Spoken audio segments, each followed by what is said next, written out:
It's funny, I think when we first started conversations about the beginning, the middle, and the end, this section was actually going to be at the end because we thought about it a little bit more in terms of a closing space. And then we flipped it and we actually put it at the beginning for many, many reasons. One of them being the portion of land acknowledgement and how we would want to weave his sand painting as that acknowledgement.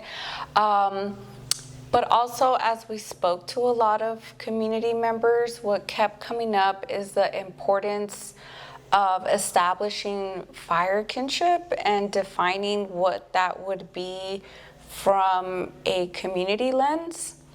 And for a lot of folks, it was always beginning with creation narratives.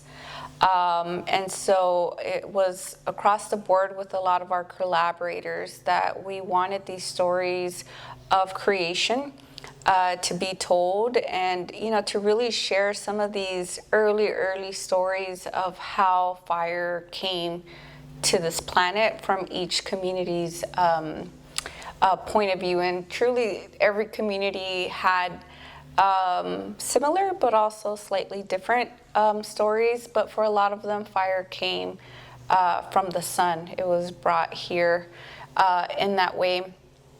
So I think it really helped the exhibit ground us, definitely beyond the exhibit, definitely beyond the city. And I think sometimes it sounds hokey to even think outside of our planet, but it's so important to think about our positioning in relationship to where we are, not just globally, but this larger space.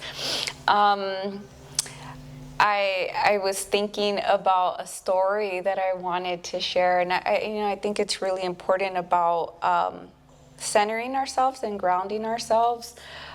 Some years ago, I did a land preservation program in the East Mojave Desert with Mama Pukai, the old woman mountain that's up there, and we took a lot of little kids. Some of them were 5 and 7 and 10, 12. And day one, they freaked out because there's no cell service, and they're very antsy at this point, and a whole day feels like a whole week, and so on and so forth. But I think when it became dark, everyone just settled, and that angst was gone.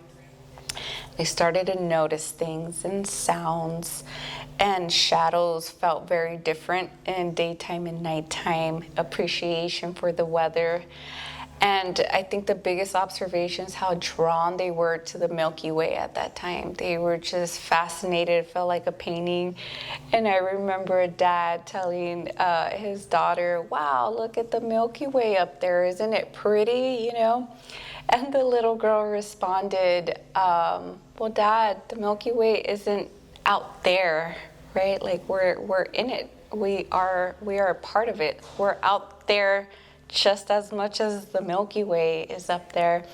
And that is just being able to observe that just really changed the way I thought about getting kids outdoors and centering themselves and grounding themselves.